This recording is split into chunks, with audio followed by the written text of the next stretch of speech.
For Complex News, I'm Hanuman Welch, and what a time to be an NBA fan. It's been nearly impossible to ignore the ongoing, all-consuming controversy between China, the NBA, and the Chinese Basketball Association, all thanks to a 6-word tweet. At stake is the future of the NBA in one of the largest growth markets on the planet. On the one hand, you've got the NBA, which has been nailing down double-digit growth in China every year since 2008. The league has achieved the kind of success there that other international sport leagues have only dreamed about. And here's a number to wrap your head around. 800 million. That's how many Chinese citizens watch NBA programming in a season. During playoffs and big games, viewerships even tops anything seen here in the US. The NBA has a host of licensing and retail deals in China, including a $500 million pact with Tencent Holdings Ltd. And a 30-plus years partnership with state-run broadcaster CCTV. Tencent has seen internet viewership of NBA games nearly triple over the past 4 years. So on the one hand, billions of dollars and potentially the future of the NBA. On the other, the ongoing unrest in Hong Kong, where thousands of protesters have spent weeks sparring with mainland China's attempts to revoke some long-established democratic liberties enjoyed by Hong Kong citizens, as the authorities attempt to roll back and fully assimilate the former British colony. The 2019 Hong Kong extradition bill is at the center of the protests. The bill, proposed by the Hong Kong government, allows Hong Kong to transfer fugitives from Taiwan, mainland China, and Macau. Critics of the bill fear the Communist Party of China and the Hong Kong government will use this bill as an excuse to violate the human rights of government critics. And the situation in Hong Kong has been simmering since the 2015 disappearances of several employees of the Causeway Bay bookstore, which sold politically sensitive material in the Communist Party's eyes. Then in 2017, billionaire Xiao Jinhua was reportedly abducted by Chinese plainclothes officers in Hong Kong, which violated territory's rights to act in autonomy. So, human rights versus potential billions of dollars in NBA revenue. Let's see how this is going to play out. On Friday, October 4th, Houston Rockets general manager Daryl Morey inadvertently lit the fuse on international outrage with a single tweet expressing support for the protesters in Hong Kong. The tweet, long since deleted, read, "Fight for freedom, stand with Hong Kong." The situation then fully detonated, going as far as Chinese broadcasters refusing to air NBA games and Chinese partners cutting ties with the league. Morey and the Rockets arrived in Hong Kong that same Friday for their preseason series with the Raptors, the first game of which took place in Tokyo. Morey seemingly believed he was just advocating for civil rights, something the NBA seems to value, as the league touts political free speech as one of its core values. That is, of course, until it starts f***ing with the money. What followed was nuts, even by 2019 standards. Chinese sportswear maker Li Nang Co. and Shanghai Pudong Development Bank Credit Card Center suspended cooperation with the Rockets, while CCTV and Tencent said they will halt broadcasting the team's games. Searches for Rockets gear on Chinese e-commerce sites operated by JD.com Inc. and Alibaba Group didn't return any results following the initial controversy. So, cue the apologies. Morey fired off 2 tweets apologizing for wading into well-churned political waters on the world stage. First up, quote, "I did not intend my tweet to cause any offense to Rocket fans and friends of mine in China.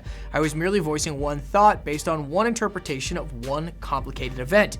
I have had a lot of opportunity since that tweet to hear and consider other perspectives."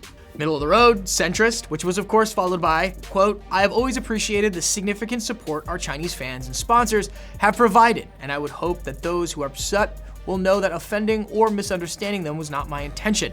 My tweets are my own and in no way represent the Rockets or the NBA." Which I'm sure was the end of it. No harm, no foul. Don't be dumb, it's 2019. And what's an apology unless Ed manages to piss off everyone?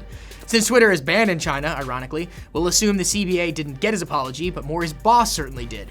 Rockets owner Tillman Fertitta responded hours later via Twitter, "Listen, @DMorey does not speak for the Houston Rockets. Our presence in Tokyo is all about the promotion of the NBA internationally, and we are not a political organization." 2 days after Morey's tweet, the league released an official statement which managed to somehow make everything even worse. Quote, "We recognize that the views expressed by the Houston Rockets general manager Daryl Morey have deeply offended many of our friends and fans in China, which is regrettable.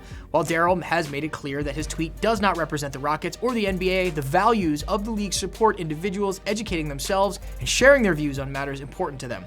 We have great respect for the history and culture of China and hope that sports and the NBA can be used as a unifying force to bridge cultural divides and bring people together." Even James Harden tried his hand at damage control, quote, "We love China," following the Morey tweet, and has now since distanced himself from the whole mess, saying he's not trying to get involved. So let's just run down who's still pissed off at this point in the story. China and the CBA, fans, players, and what's a geopolitical clusterfuck without some members of the US Congress weighing in. Democratic presidential hopeful Beto O'Rourke called the apology, quote, an embarrassment, and Julian Castro, another hopeful, said the US can't allow American citizens to, quote, be bullied by an authoritarian government. Texas Senator Ted Cruz and other members of the United States Congress, including AOC, penned an open letter to the NBA Commissioner Adam Silver on October 9th, calling for the league to suspend all relationships with China until, quote, government-controlled broadcasters and government-controlled commercial sponsors end their boycott of the NBA activities and the selective treatment of the Houston Rockets. Now, Silver acknowledged that the league's original statement fell flat, saying, quote, I recognize our initial statement left people angered, confused, or unclear on who we are and what the NBA stands for. Silver said that before explaining that he will support Morey the same way he would any employee of the NBA, and reiterated that the NBA will not put itself in a position of regulating what players, employees, and team owners say or will not say on these issues. We simply could not operate that way.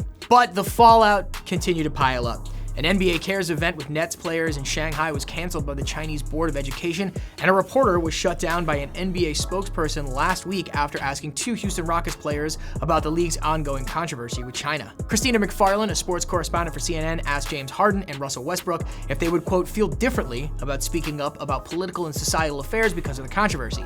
A spokesperson shut down the question immediately, while someone else reached for the microphone after McFarland asked the question. Oh, and there were also two separate versions of the original statement from the NBA, with the Chinese version adding this further comment. Quote, we are deeply disappointed about Morey's inappropriate comment, and he undoubtedly has hurt Chinese fans' feelings severely. Which, again, was added on afterwards. Which brings us to October 14th and the King finally weighing in. Now, according to Sama Charania, James held a players-only discussion with both teams after Silver's meeting and was worried about players having to address the media's question on the issue. Quote, James expressed concern without the league being able to speak to media to address all of the questions and dynamics about China and the NBA. It was unfair for solely players to bear that responsibility. Which is completely fair. Now, LeBron James spoke to reporters about the fallout from Morey's tweet while at the Staples Center prior to a game between the Lakers and the Warriors. Washington Post NBA reporter Ben Golliver captured the footage, which immediately began trending online for good reason. We all talk about this freedom of speech. Yes, we all do have freedom of speech, but at times there are ramifications for the negative that can happen when you're not thinking about others and you're only thinking about yourself. So I don't believe, I don't want to get into a word or sentence feud with Daryl Morey, but I believe he wasn't educated on the situation at hand, and he spoke, and so many people could have been harmed, not only financially but physically, emotionally, spiritually. So just be careful what we tweet and we say and what we do. Even though yes, we do have freedom of speech, but there can be a lot of negative that comes with that too.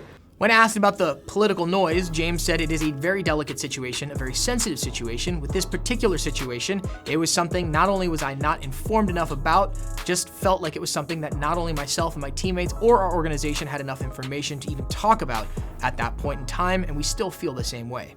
But saying Morey was uneducated about the situation in Hong Kong is dismissive at best, and LeBron's statements can be interpreted as toothless at worst.